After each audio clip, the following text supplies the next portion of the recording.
பேசும் அனைத்து நல்ல உள்ளங்களுக்கும் நன்றி. அது கேட்கலாம், அது என்ன பேசும் அப்படின்ட்டு.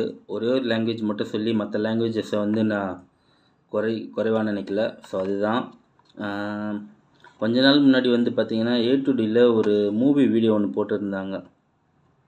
ஆக்சுவலாக அந்த மூவி வீடியோ ஃபுல்லாக நான் பார்த்தேன். அப்போ பார்க்கும்போது நான் என்ன நினச்சேன், சரி எது தொழில் போட்டி காரணமாக 2 பேரும் அடிச்சிக்கிறாங்க அப்படின்னு நினச்சேன். இப்போ தான் இந்த நல்ல உள்ளம் போட்ட 2 வீடியோ பார்த்தேன். ஒன்று வந்து ஹார்ட் டிஸ்க் விசஸ் SSD, இன்னொன்று வந்து ரேம் எப்படி ஃபங்க்ஷன் ஆகுதுன்ட்டு. ஸோ அந்த வீடியோ பார்த்த பிறகு தான் ஒரு விஷயம் தோணுச்சு, உனக்குலாம் எதுக்கு இந்த வேலை, தேவையில்லாத வேலை? ஏதோ மொபைல் ரிவ்யூ போட்டியா, இல்லை ப்ராடக்ட் ரிவ்யூ போட்டியா, இல்லை ப்ராடக்டை வந்து என்ன சொல்கிறது ப்ரொமோஷன் பண்ணியா, அதோடு நின்று வரணும்.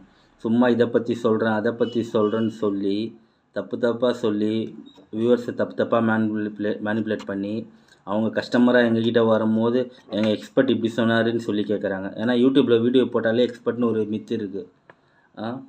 அந்த மித்துக்கு வந்து என்ன சொல்கிறது, அதை நல்லா வந்து யூஸ் பண்ணிக்கினேன். சரி பார்ப்போம். அப்புறம் சொல்ஜர் சாரி, நான் அந்த மூவி பார்க்கும்போது கூட A2D தான் தப்பாக நினச்சேன். இப்போ தான் தெரியுது. எனிவே, வாழ்க தமிழ், வளர்க செல்வம். Sorry soldiers.